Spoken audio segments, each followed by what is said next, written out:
معاذالله د خپلې تجربې له مخې پوهیږي چې تر کومه وخته خپلو کیندنو ته دوام ورکړي.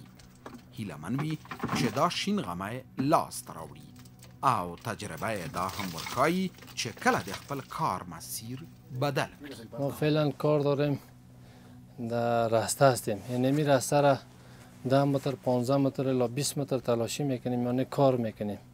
اگر نتیجه داد این کار کردن میریم، اگر نتیجه نداد دیدیم که جنسیت کمرش خوبش نبود یا این رقم خاک سیاه نداشت یا این رقم بچگیهایش خوبش نبود، امو بچگیه امو جایی که زمرد میته خوبش نبود، باز اونجا را اعلام میتیم باز میریم یک طرف دیگه شد توکل به خدا کار میکنیم. اگر جنسیت اونجا خوبش بود یا نمونه داد یا نتیجه داد باز اون هم رقم 40 متر 50 متر یا 100 الی 200 متر تلاشی کرده کار کردن میریم.